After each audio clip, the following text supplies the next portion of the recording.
Hello guys, once again welcome back to Homework Hacks. तो आज हम लोग देख रहे हैं क्लास 8 मैथमेटिक्स के चैप्टर 2 जो कि हम लोग का एक्सपोनेंट्स। इस वीडियो में हम लोग इसके सारे सॉल्यूशंस को विद एक्सप्लेनेशन देखेंगे और समझेंगे। तो इस वीडियो के अंदर जो हम लोग का कंटेंट कवर हुआ है वो है एक्सरसाइज 2A। एक्सरसाइज 2B का लिंक आपको डिस्क्रिप्शन बॉक्स में मिल जाएगा।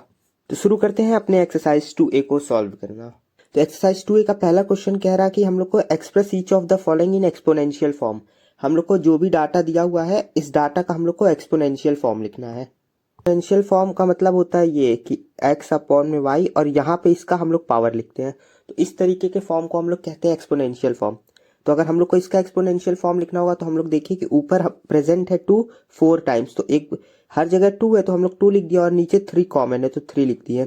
और ये कितनी बार है 4 टाइम्स तो 4। तो ये हम लोग को मिल गया इसका एक्सपोनेंशियल फॉर्म। तो इसी तरीके से हम लोग अपने सारे क्वेश्चन नंबर 1 को सॉल्व करेंगे। एक्सपोनेंट चैप्टर हम लोग का one of the easiest chapter है, तो इसको हम लोग जल्दी से कंप्लीट करके और फिर हम लोग अपने आगे टफ चैप्टर्स को देखेंगे।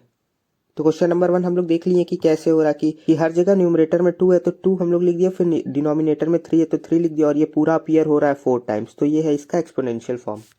इसी तरीके से क्वेश्चन नंबर 2 सॉल्व हुआ है कि इसमें हम लोग ऊपर काउंट किए तो 6 टाइम हम लोग का -5 दिया है तो हम लोग -5/7 लिख दिए और ये पूरा 6 टाइम्स था तो उसके पावर में 6 दे दिए। बढ़ते क्वेश्चन नंबर 2 की तरफ। तो क्वेश्चन नंबर 2 में कह रहा है express each of the following as rational number in the form p/q।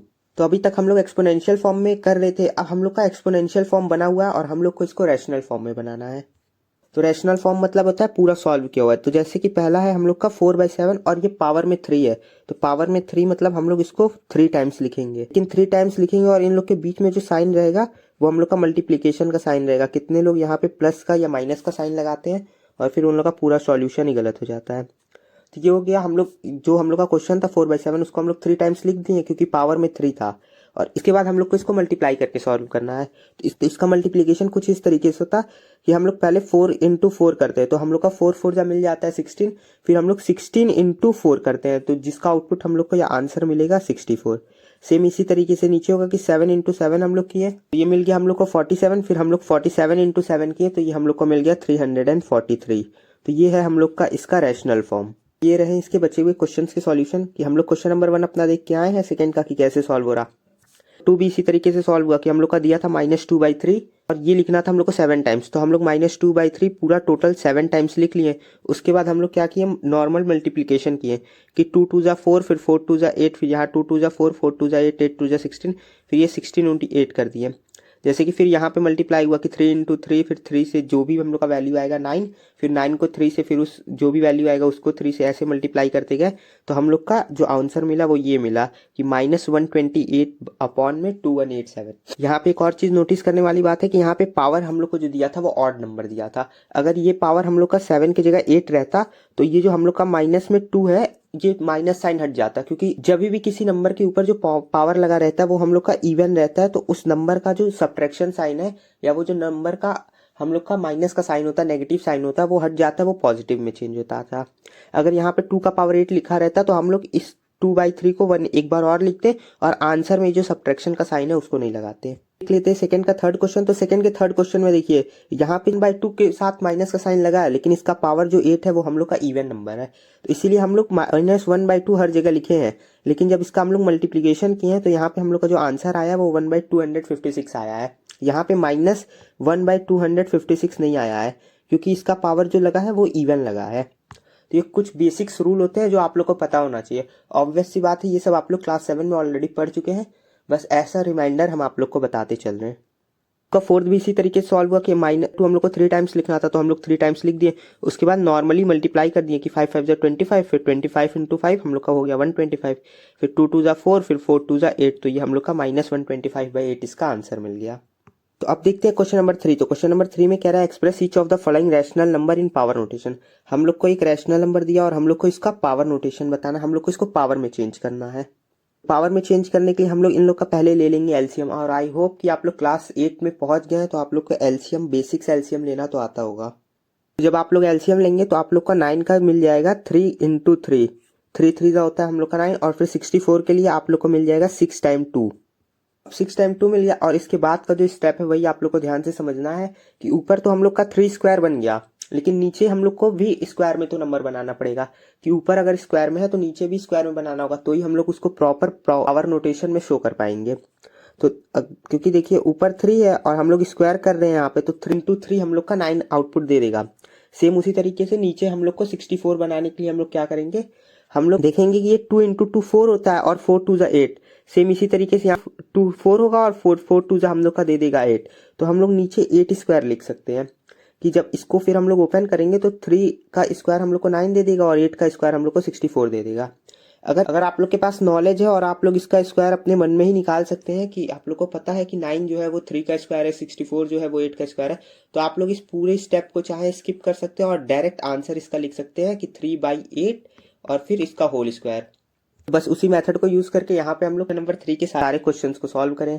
जैसे कि पहला हम लोग देखें कि हम लोग का 9/64 है, जिसका एलसीएम हम लोग निकाले तो कुछ इतना निकला, और उसको फिर पावर में चेंज करने के लिए तो हम लोग का 3/8 होल स्क्वायर आंसर आ गया। सेम इसी तरीके से 3 का सेकंड क्वेश्चन सॉल्व हुआ है। साइन से कोई मतलब नहीं, अगर -8 दिया हो या +8 दिया हो उससे नहीं मतलब है। एलसीएम लेते वक्त हम लोग बस उस नंबर को लेते हैं, हम लोग एलसीएम 8 का लेंगे, माइनस का नहीं लेंगे। माइनस साइन को हम लोग पहले ही अपना बाहर निकाल के रख देते हैं। तो 8 का एलसीएम हम लोग लेंगे तो वो कुछ 2 क्रॉस 2 क्रॉस 2 मिल जाएगा, और 27 का हम लोग का 3 इंटू 3 इंटू 3।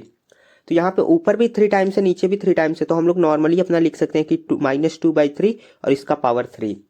अब बढ़ते हैं क्वेश्चन नंबर 3 के थर्ड पार्ट की तरफ। तो इसमें हम लोग का है 1/26। तो ये चीज तो पहले पता होना चाहिए कि 1 का एलसीएम लेने पे भी 1 आता है, तो उसका एलसीएम लेने में अपना टाइम मत वेस्ट करिए। तो 1 का डायरेक्ट 1 लिख दीजिए, और 216 का जब एलसीएम आप लोग लेंगे तो मिलेगा 3 टाइम्स 2 और 3 टाइम्स 3। तो 2 और 3 मिल रहा, तो हम लोग तो 2 नंबर पावर नोटेशन में डाल नहीं सकते। आप लोग ऐसे इसको ऐसे लिख सकते हैं, या तो इसमें एक स्टेप ऐसे कि 1 2/3 और फिर इसका होल का पावर क्यूब। फिर ये नेक्स्ट स्टेप में यही बन जाएगा कि 1/6 होल का पावर 3, और माइनस साइन तो ऑलरेडी हम लोग बाहर लिए थे, तो फिर इसके अंदर फिर वो वही माइनस साइन आ गया। 3 का फोर्थ भी कुछ इसी तरीके से सॉल्व हुआ है, कि जहां पे भी पावर नोटेशन लेना होगा तो वहां पे आप लोग को एलसीएम लेना पड़ेगा। तो 32 के लिए हम लोग एलसीएम ले लिए, फिर 243 का हम लोग एलसीएम ले लिए। एलसीएम लिए तो उसके बाद हम लोग देखे कि 2 भी 5 टाइम्स आ रहा है और 3 भी हम लोग का 5 टाइम्स आ रहा है, और ऊपर हम लोग का माइनस साइन के साथ लगा था, तो हम लोग का फिर ये -2/3 और होल का पावर 5 हम लोग का ऐसा आंसर आ गया। अब देखते हैं क्वेश्चन नंबर 4 की तरफ। तो क्वेश्चन नंबर 4 में हम लोग को वैल्यू फाइंड आउट करना। हम लोग को ये इक्वेशन दिया, और मतलब हम लोग वैल्यू फाइंड आउट करने का मतलब है हम लोग को ये इक्वेशन को सॉल्व करना और इसका जो वैल्यू निकलेगा वो वैल्यू बताना है। जब भी क्वेश्चन पावर नोटेशन वाले हो और आप वैल्यू फाइंड आउट करना हो, तो हम लोग क्या करेंगे, पहले जितना पावर में दिया है उन सबको हम लोग अलग अलग करके लिख लेंगे। जैसे कि यहाँ पे है 1/3 का पावर 3, तो हम लोग 1/3 को पहले 3 टाइम्स लिख लेंगे अपने। फिर उसके बाद हम लोग का दिया 3/2 2 टाइम्स, तो फिर 3/2 2 टाइम्स हम लोग लिख लेंगे। उसके बाद इसको सॉल्व करेंगे। तो देखिए ये 3 इस 3 से कट गया, ये 3 इस 3 से कैंसिल हो गया। तो अब हम लोग का क्या बच रहा है, सिर्फ 1/3, और यहाँ पे बचा 1/2 और 1/2। अब इसको हम लोग नॉर्मली मल्टीप्लाई कर दिए, तो ये हुआ 3 2 6 और फिर 6 2 12। तो इसका आंसर हम लोग का आ गया 1/12। तो जहां पे भी वैल्यू फाइंड आउट करने को कहेगा तो हम लोग पहले तो पावर को एक्सपेंड कर लेंगे और उसके बाद इसको सॉल्व करेंगे, तो हम लोग का इजीली हो जाएगा। अगर पावर के अंदर रख के सॉल्व करना चाहेंगे तो वो हल्का सा क्वेश्चन आपके लिए टफ हो जाएगा। तो ये रहा क्वेश्चन नंबर 1 का सॉल्यूशन, कि हम लोग पहले पावर को अपने पूरे एक्सपेंड कर लिए, उसके बाद ये दोनों 3 से ये दोनों 3 को कैंसिल आउट कर दिए, तो हम लोग का 1/3 1/2 1/2 बचा, जिसको सॉल्व किए तो हम लोग का 1/12 ऐसा आंसर आ गया। वीडियो में आगे बढ़ने से पहले ये है top subscriber and comments of the week. If you also want to become top subscriber of the upcoming video, just hit the like button and leave a comment. अब बढ़ते हैं क्वेश्चन नंबर 4 के पार्ट 2 की तरफ। तो इसमें हम लोग का दिया -2/3 4 टाइम्स और -3/4 3 टाइम्स। तो हम लोग का जो भी क्वेश्चन था हम लोग उस सारे पावर को अपना एक्सपेंड करके लिख दिए, कि -2/3 हम लोग लिख दिए 4 टाइम्स तक, और उसके बाद -3/4 लिख दिए 3 टाइम्स तक। ये मल्टीप्लाई का साइन ध्यान दीजिएगा, यहाँ पे अगर आप लोग साइन चेंज कर दिए, प्लस या माइनस का डाल दिए, तो फिर वैल्यू कुछ भी कैंसिल आउट नहीं होगा और आप लोग का आंसर पूरा ही गलत हो जाएगा। इसके बाद हम लोग देखें कि ये 3 ये 3 ये 3 ये तीनों 3 इस 3 से कैंसिल हो गया, और फिर ये दोनों 2 से ये 4 कैंसिल हो गया, और इन दोनों 2 से ये 4 कैंसिल हो गया। तो हम लोग का ऊपर सिर्फ यहाँ पे बचा -1/3 और यहाँ पे हम लोग का बचा 1/4, जिसको हम लोग सॉल्व किए तो 4 3 हम लोग का 12 आया, और क्योंकि माइनस साइन के साथ है तो इसलिए ये -1/12 ऐसा आंसर आया। फोर्थ का थर्ड भी इसी तरीके से सॉल्व हुआ है, बस फोर्थ के थर्ड में एक एक्स्ट्रा स्टेप है। पहले तो क्वेश्चन देखिए कि लिखा है 1/3 5 टाइम्स, और फिर यहाँ पे आपकी डिवाइड का साइन है, और 2/3 2 टाइम्स लिखा है। हरदम मल्टीप्लाई का साइन होता था, तो डिवाइड के साइन को मल्टीप्लाई में जब हम लोग चेंज करेंगे तो हम लोग का जो उसके बाद वाला डाटा रहता है वो होता है हम लोग का रिवर्स हो जाता है, रेसिप्रोकल हो जाता है। तो वो 2/3 था 3 टाइम्स, तो अब हो जाएगा हम लोग का 3/2 3 टाइम्स। और जब भी डिवाइड का साइन दिया होगा तो पहले आप लोग उसको मल्टीप्लीकेशन में चेंज कर दीजिएगा, वरना आप लोग का क्वेश्चन सॉल्व ही नहीं हो सकता। जब हम लोग डिवाइड करके मल्टीप्लाई साइन में चेंज कर दिए तो ये हम लोग का नॉर्मल क्वेश्चन की तरह बन गया। फिर हम लोग 1/3 को 5 टाइम तक लिख लिए, उसके बाद 3/2 को 2 टाइम्स लिख लिए, फिर ये 3 ये तीनों 3 इन तीनों 3 से कैंसिल हो गया। अब हम लोग का बचा -1/3 2 टाइम्स और 1/2 1/2 1/2, ये पूरा ये जो हम लोग का है जिसका 3 पूरा कैंसिल आउट हो गया तो 1 टाइम्स में जाएगा, तो 1/2 1/2 1/2 3 टाइम्स बच गया। फिर जिसको हम लोग मल्टीप्लाई किए तो हम लोग का -1/72 ऐसा आंसर मिल गया। अब देखते हैं क्वेश्चन नंबर फोर्थ के पार्ट फोर्थ की तरफ। तो इसमें हम लोग का है -1/5 3 टाइम्स। अब यहाँ पे देखिए -1 का पावर दिया है 85 और उसका 5 का पावर 2, तो -1 का पावर 85 है तो आप लोग उसको -185 टाइम्स तक नहीं लिखेंगे। हम लोग को पता है 1 को हम लोग कितने भी बार मल्टीप्लाई कर दे वो हम लोग का आंसर जो भी देगा वो 1 ही रहेगा। जब भी हम लोग 1 को 1 से मल्टीप्लाई करें चाहे जितने टाइम्स भी कर ले वो हर जब हम लोग को आउटपुट 1 ही देगा या आंसर 1 ही देगा।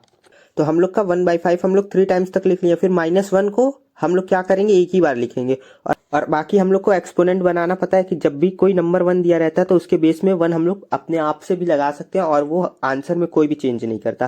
बेसिकली हर नंबर के डिनोमिनेटर में 1 लगा ही रहता है। तो इसीलिए जहाँ पे -1 का पावर 85 था तो समझिए हम लोग उसको सॉल्व किया और हम लोग का मिला -1/1। फिर उसके बाद 2/5 को हम लोग 2 टाइम्स लिख लें। अब यहाँ पे हम लोग देखेंगे कि कुछ भी न्यूमरेटर और डिनोमिनेटर में ऐसा कॉमन नहीं है जो कैंसिल आउट हो सके, तो कुछ भी कैंसिल नहीं हुआ, डायरेक्ट मल्टीप्लाई हो गया। 2 2 जा हो गया हम लोग का 4, और फिर जब 5 यहाँ पे 3 टाइम्स और 2 टाइम्स मल्टीप्लाई हुआ तो ये हम लोग को आंसर दे दिया 3125। तो ये हम लोग का है इस क्वेश्चन का आंसर। अब बढ़ते हैं क्वेश्चन नंबर 4 के पार्ट 5 की तरफ। तो क्वेश्चन नंबर 4 के पार्ट 5 में हम लोग देखेंगे कि हम लोग का पहले तो दिया है -3/5 का पावर 3, इसमें प्लस साइन भी दिया हुआ है, और 7/25, और उसके बाद हम लोग का एक डिवाइड साइन भी दिया हुआ है, उसके बाद है 5/2 का पावर 3। तो इसमें हम लोग को 2 साइन एक्स्ट्रा मिल रहा, एक तो प्लस साइन और दूसरा डिवाइड साइन। तो हम लोग पहले क्या किए कि हम लोग जब नॉर्मली एक्सपेंड करते थे अपने क्वेश्चन को तो वैसे हम लोग एक्सपेंड कर दिए।